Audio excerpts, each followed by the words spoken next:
Hey there everybody and welcome back to another Blender tutorial. In this one I'm going to be showing you how to make this ground object that is one, fully procedural. This whole thing is made with geometry nodes and shader nodes, and two, this thing is tessellatable, which means that you can make it any size. You can have it repeat and extend in both X and Y. And the question is, why am I making this tutorial? Well, I was walking around and on the streets of New Jersey, which really are the same. It's the same as any other state in the Northeast, but I'm walking around New Jersey and I see this kind of ground thing and it just kind of captures my interest because it's a simple design, but there's quite a bit going on here. There's a bunch of different shapes, there's actually a bunch of different colors and Voronoi and all this. So I wanted to try to recreate it in 3D. And in this tutorial, and I haven't actually done this yet, so we're both going to be doing it on the fly, but I think I have an idea of how to do it.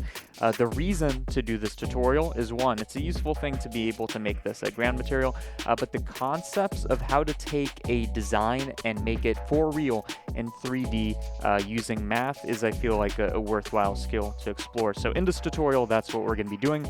Before we begin, you better fucking hit that subscribe button. I'm coming to your house and I'm taking your hand and I'm pushing it on the keyboard if you don't. Anyways, let's begin. So, I'm going to be using Blender version 3.2 alpha. If you want to use 3.1, which used to be 3.1 beta, then that's exactly what you are. 3.2 alpha, but again, there's no new nodes here. We're going to go into geometry nodes, take this cube, and get rid of it. And what I'm thinking is, I don't actually have it on the computer right now, but on my phone, I actually have the reference. Probably I didn't consider this. I guess I should have planned ahead for this. See the photo. There we go. But we have reference to work from. So if you look at this reference, which for you is on the screen, you could see there's basically two elements going on here. One, we have these octagons that have a kind of weird distribution. They're not everywhere, but in the gaps in between is where we have these squares. So we have octagons, we have squares. Let's make the octagon. To make an octagon, you might think there's no node for this, but there actually is, because mesh circle, which creates a circle out of vertices, that's what makes it a mesh, lets us control, by the way, we can fill it in with an ungon, it lets us control the number of vertices. So if we take this vertex count and make it 8, guess what? We made an octagon. And not just an octagon, a regular one, meaning every side is the same length and all these angles are the same. Speaking of which, you're going to see that this thing is kind of weirdly rotated. At least in my mind, I want it to kind of be oriented like this, so it's kind of parallel with the x-axis. At least that's easier to work with for me. And the fact that this is a regular octagon actually tells us exactly how much we need to rotate this by to make it perfect. Let me explain. We're going to take this mesh. We're going to transform it. How? With a rotation on the z-axis, or about the z-axis, by... You might think it's 360 degrees, a full rotation divided by 8, so it's going 1/8 of a turn. But you see when we do that, actually nothing happens, because what's happening is this vertex is being rotated over here, so it's kind of rotationally symmetric. Take it and divide it by 2, and that's the answer. Here we have an octagon, and what we want to do is we want to distribute it in a way so that there's kind of squares in between. Here's kind of the initial idea that I'm thinking, and I don't want you to think that I literally haven't tried this. I tinkered around it with it, not around it.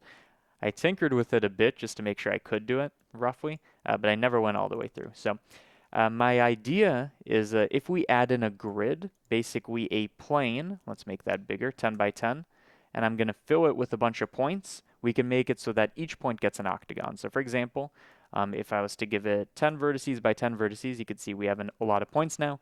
We want for each point to have an octagon, so instance on points. You guys got to make sure you're following with me. If you're not understanding, rewind the video. Fucking watch it until you understand it. And we're going to instance it.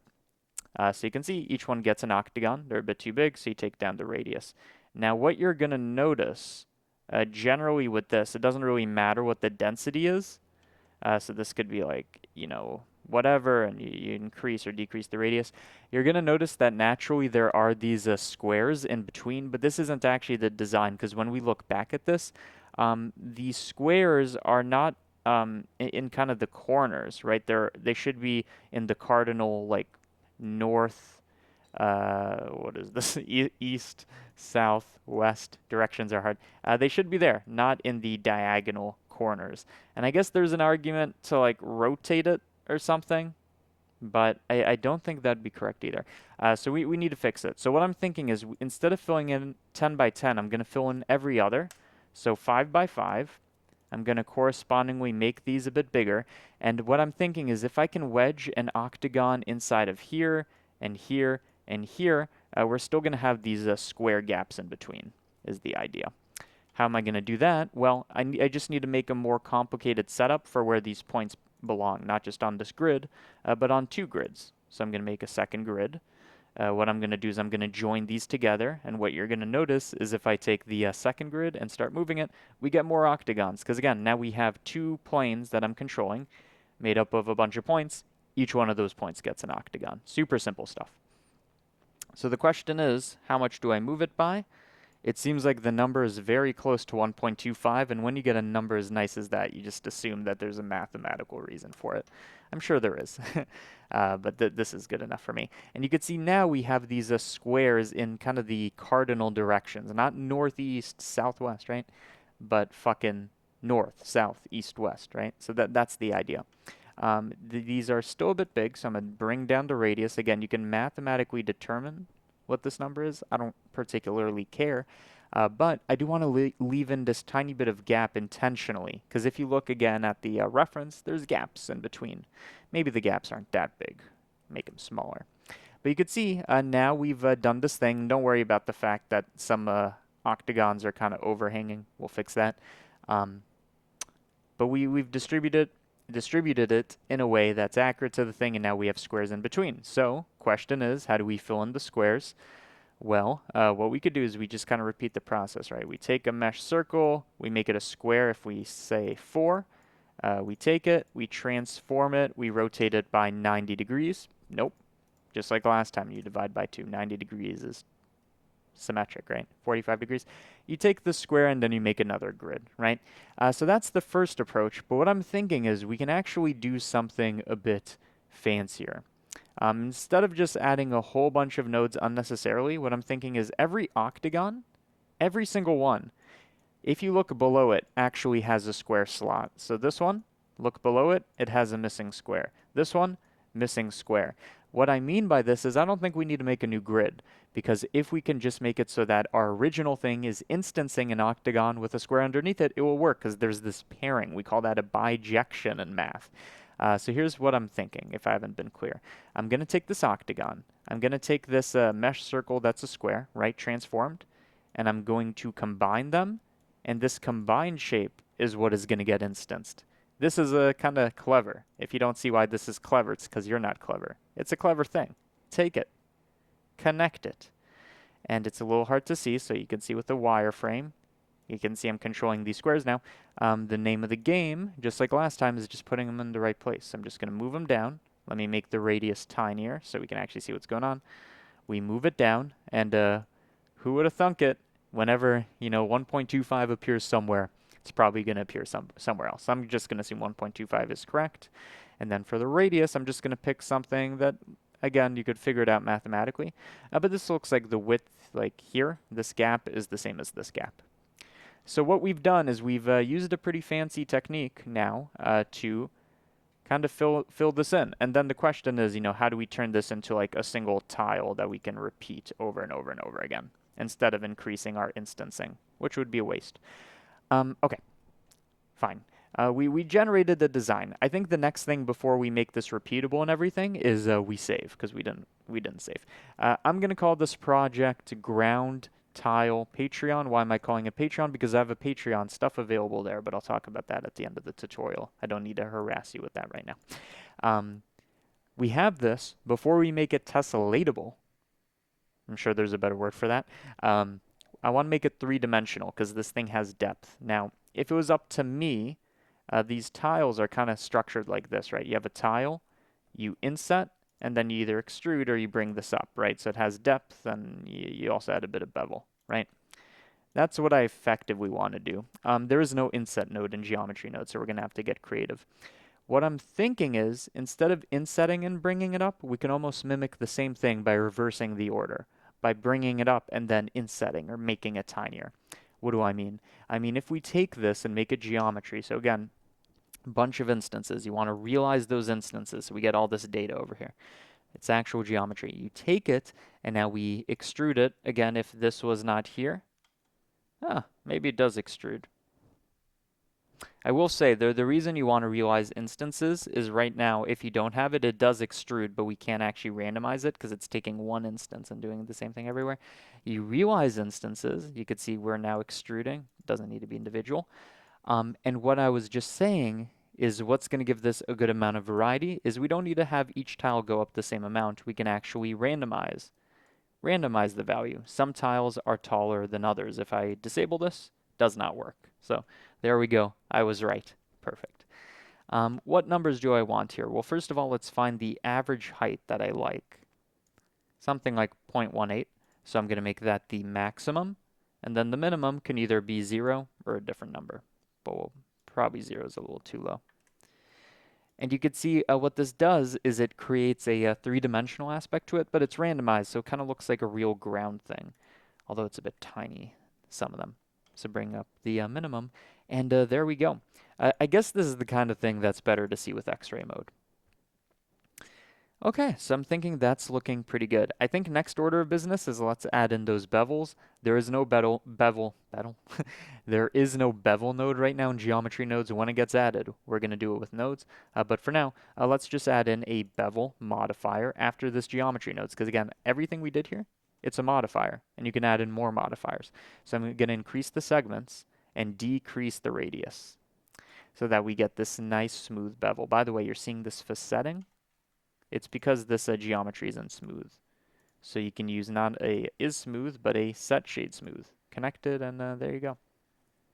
Again, I think the thing, and we're going to do a lot of work in the material here for sure. And that's actually the part I haven't messed with yet, so we'll figure it out. But I think a big part that's going to make this look believable, other than the photorealistic material, is the fact that, again, these tiles aren't all the same height. In fact, let me make some of them be able to go a bit lower. There we go. Okay. So now that we have our base mesh, and I think we'll do materials last, I want to make sure this thing can be repeatable, tessellatable, whatever word you want to use to make you sound smart.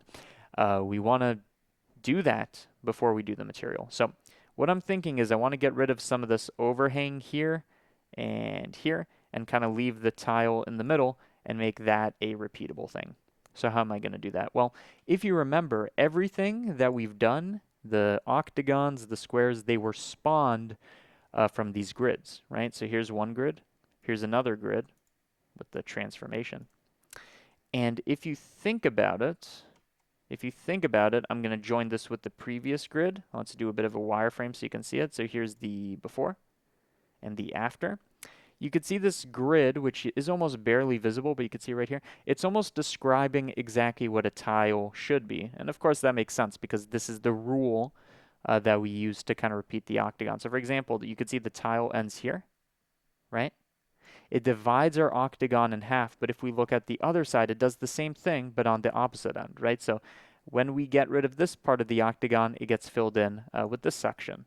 So it's almost like Pac-Man, where you go into one side of the thing and you come out the other. There's a certain symmetry that we're going to exploit. We're going to exploit the shit out of it, okay? And we're going to use it to our advantage. Long story short, this is going to be useful. So how do I want to kind of isolate this design to my plane? Well, we can use a boolean. Right now, there is no way to boolean it because it's kind of like we have this 3D thing and then just a plane underneath it. So I need to give it depth. Of course, you do an extrusion. Take it, extrude it. By the way, what individual does is it takes each face, or actually each vertex. I guess it depends what you have this set to, but it takes each element and does it individually. I'm going to disable it so it's one mesh. So now we have this big kind of box. Actually, it's not a box. The bottom is not there. So we're actually going to combine this. So what am I doing? I'm taking the plane, I'm extruding it to give it thickness, and then I'm just sealing it back up from the bottom because extrusion doesn't kind of cap it. So I'm sealing it to make sure it's actually one mesh and not just two things that we merge together to turn it into a box. We're going to merge by distance.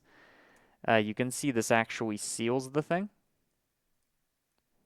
And the reason it looks weird is because of this bevel, but it's going to seal this box and make it a mesh, and then the idea should be, Let's actually disable the bevel for now just so we can see what we're doing. The idea is we can use this as a intersection, as a boolean thing. So let's try it. Enough theory, more practice. So we have this. If I join it now with the box, you could see this box is kind of saying, I want to isolate it to here. I'm going to move my box a bit lower so it's actually intersecting with it, right? It's kind of taking a chunk, a big bite out of our ground thing. And let's try the boolean. It might be a bit glitchy, but we'll make it work. I'm sure of it. Are you sure of it? Should be. Take the mesh boolean, set it to intersect. And maybe we should shade smooth at the very end. I'm going to set it to intersect, and I'm going to intersect it with the box, making sure that both inputs are in the mesh socket. And let's see what we get here. That seems to have done it. So here's the before, and here's the, or I guess really, here's the before, and then here's the after. So it still preserves our tiles with their randomness and everything.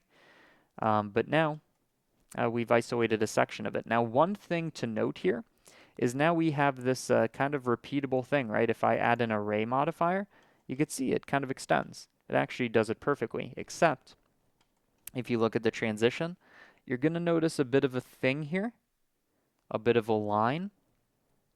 And why is this happening? I said that it wouldn't be an issue.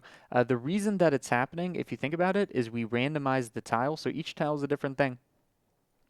We randomize the tiles so that when the tiles are connected, they might not necessarily match. Because what am I saying? I'm saying if you disconnect this, they're going to match. If you have randomness, they're not. One way to get around this, you don't have randomness. Another way to get around this, you have randomness, you make the tile bigger so that everything else that doesn't connect, it's so off in the distance that you can't even see it, but you get the detail for free.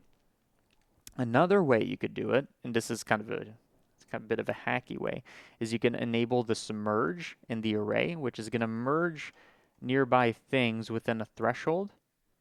So you just increase it by enough, and you can see it connects it. And it does kind of look weird that there's a ramp, but I think we're just noticing it because there's not any material on this. And again, if I was to bring down the variance a little, so that there's still a bit of change, but not so much, I don't think you'd be able to notice it. So what you do is up to you. I think for now, I'm going to not tessellate. We can come back to it, because I want to have my bevel and everything. And again, you can make it in the modifier stack. But what I want to focus on right now is making the material. And you could, again, extend this idea to tessellating, as I just showed you. It's going to take a bit of finagling, right? But, you know, that's how you do it. Let's make a material. So what I'm thinking is in geometry nodes, what we need to do is we have everything we made, right? And shade smooth. Everything we made now needs to be sent through a material. Now, I wish, by the way, I wish I had a cup of water here. You know what? This is my tutorial. I can do whatever I want. I'll be right back. I'm gonna get water.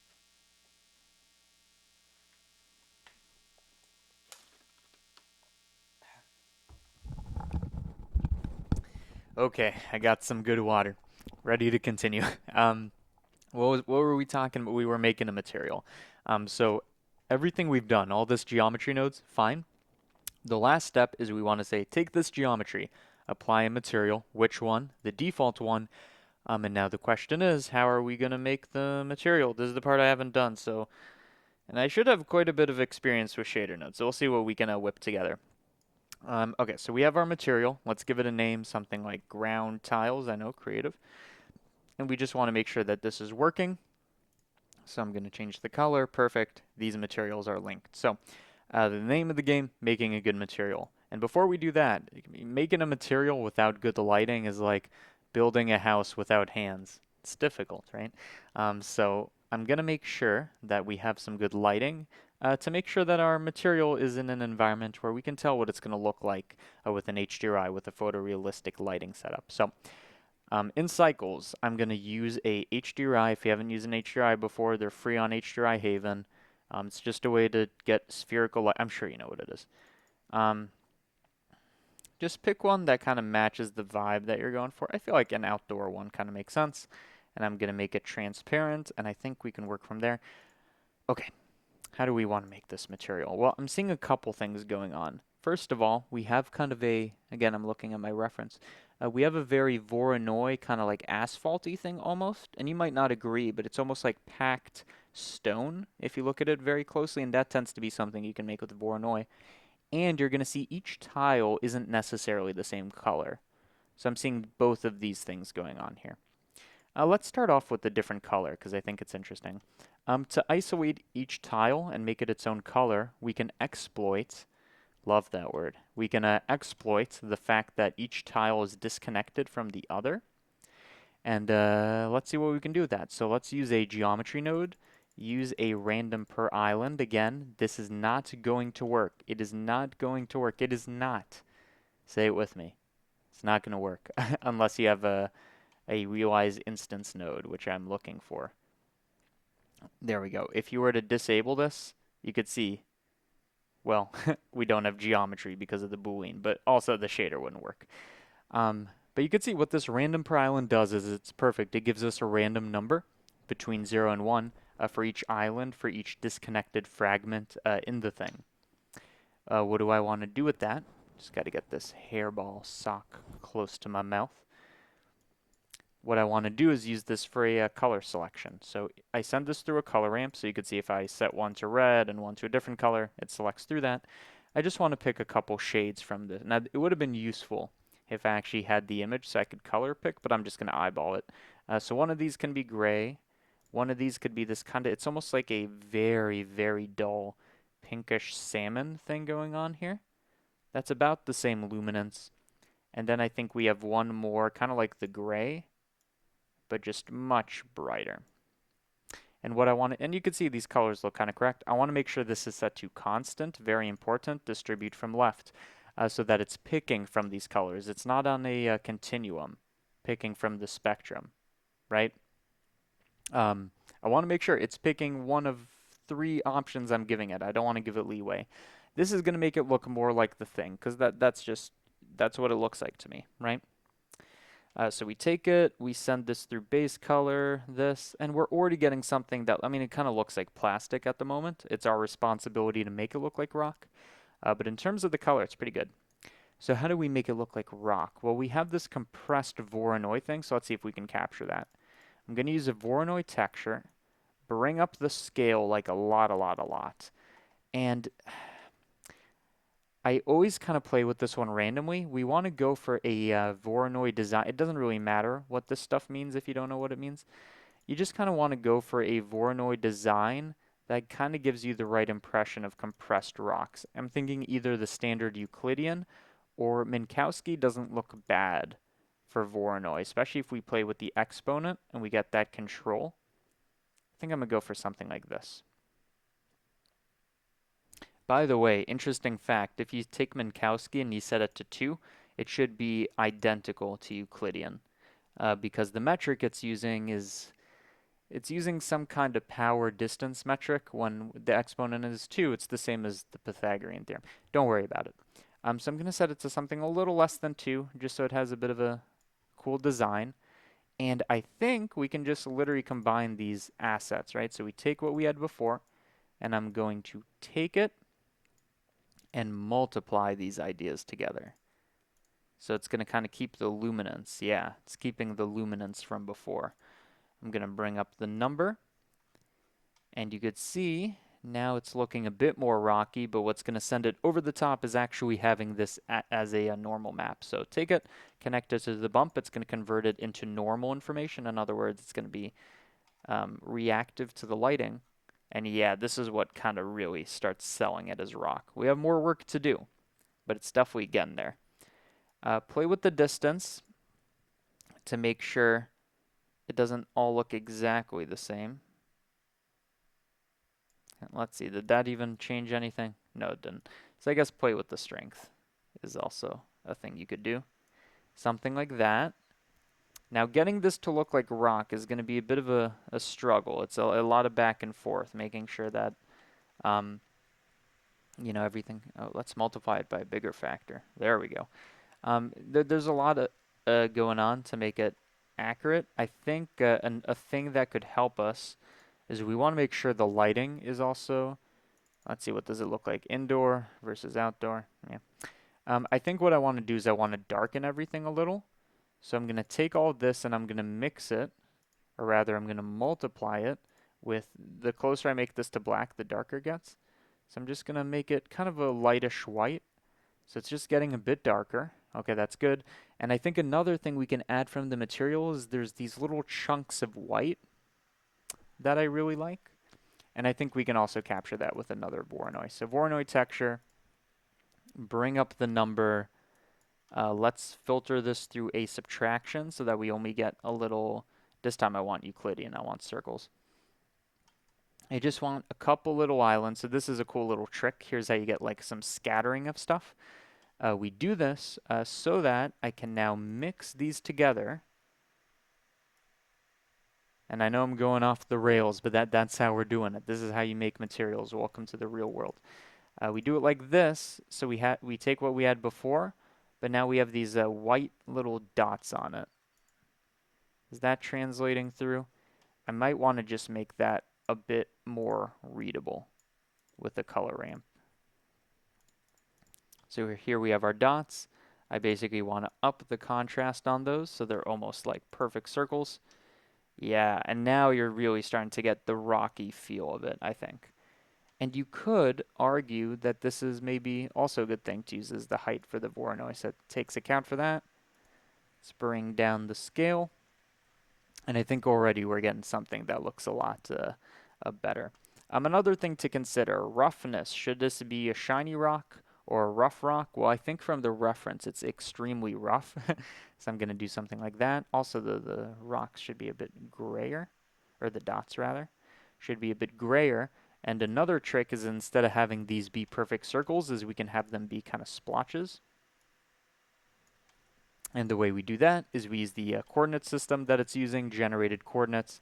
I'm going to run it through a noise texture. Noise texture is just a way to break designs up, right? So if we run this through a noise texture and then mix the, you've probably seen me do this trick a million times. You do this with the linear light. You're going to see what it does is if you do it within reason, if you make it too big, it's going to be a bit too chaotic, is it distorts the initial coordinate system that it's using for Voronoi. So I'm going to up the detail, and I'm going to add roughness. And you can see here's the before and the after, right? We took, instead of generated coordinates before, just generated, we added a source of randomness. And I think that looks quite good. What is looking incorrect about this to me still? The salmon is way too bright. That's actually kind of the main thing. It was way too bright. The grayish white is also a bit too bright. And I think other than that, yeah, I think other than that, we just want to add just extra levels of detail. So I think one easy way to do that is you take a noise texture, and I'm just going to make it kind of a low frequency in terms of like scale, right? So I'm going to make it high contrast, but I don't want it super dense. I just want it low frequency. I'm going to make this high contrast noise thing with some detail, with some roughness, and I'm just going to use this to kind of add procedural dirt to this. So I'm going to mix these together like that, and always with the multiply. And you know, that's a bit much, but you see the idea. Bring down the black, I believe. And yeah, that looks a lot better. So here is without the dirt, and here's with. I think it adds quite a bit of realism. Another thing, and this is huge, I think what really sells this is, you know, there's these cracks. Oh, wait. I think there's another thing, by the way, we can do with the geometry nodes. I know I didn't reference this, but we're going back. Before I was talking about insetting and then extruding. We extruded, but we never did the insetting. We never had them pinch at the top. Let's do that. Extrude mesh.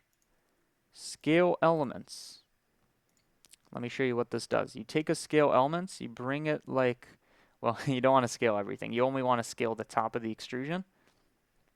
And now we have this pinching. So let me go back to the thing. So we had this thing we generated. We extruded it upwards. I only want the top of it. In other words, the top faces of what it extruded. We scale those elements individually, and now we have kind of like a tapering effect.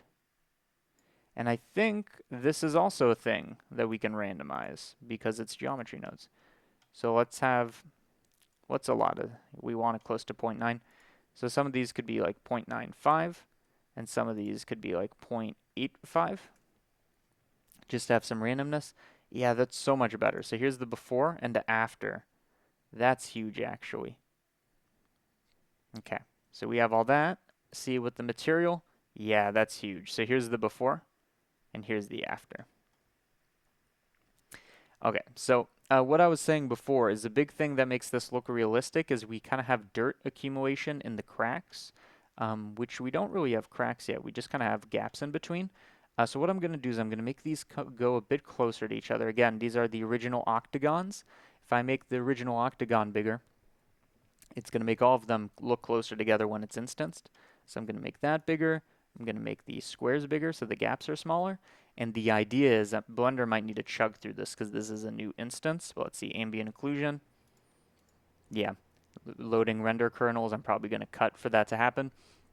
What ambient occlusion is going to do is it's going to tell us where's this mesh kind of like very close together. In other words, the cracks, and we can use that to darken it. So I'll be right back. Okay, ambient occlusion, render kernels. They're done processing. You can almost see that it's a little darker on the cracks. By the way, I'm losing my voice here, but that's because this hotel room is so dry. It's so dry.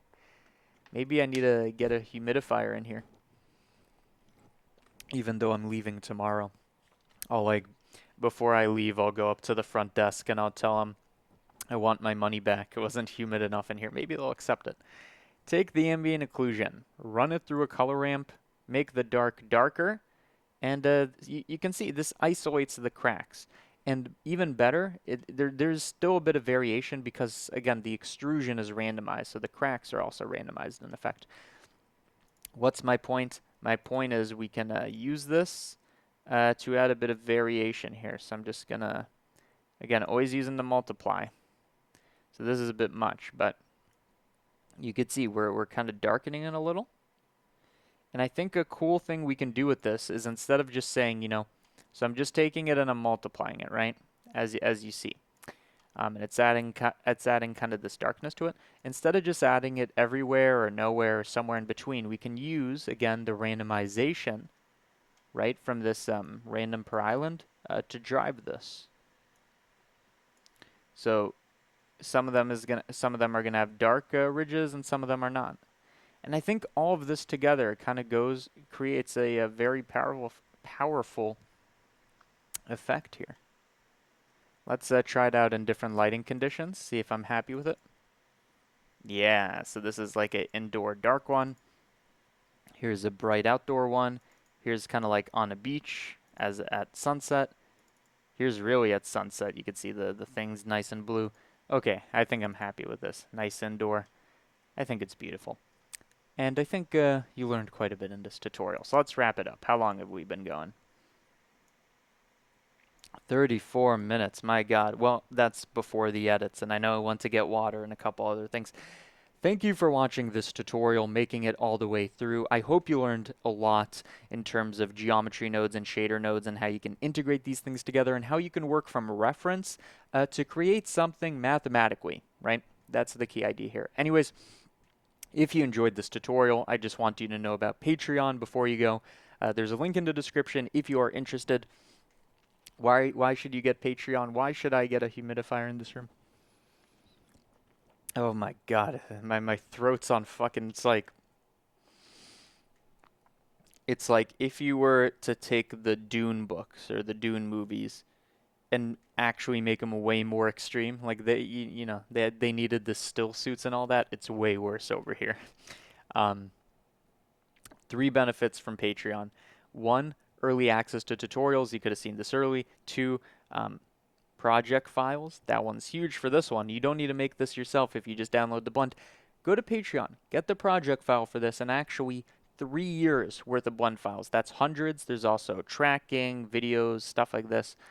Any project file I've uploaded over the last 3 years. And third of all, exclusive tutorials. This month, I'm going to be doing an exclusive tutorial. I know I've decided, about transmutation or transfiguration, taking one object and turning it into another using geometry nodes in kind of a particle way of doing that. So I also do exclusive tutorials on there that are not available for free on YouTube, but almost everything is, and it's funded by people like the 750, 60 that you're seeing right now. Those patrons are funding it. So thank you guys. And for new people who made it to the end that are considering, there's a link in the description. I really appreciate it. It funds both this one and the CG Matter channel.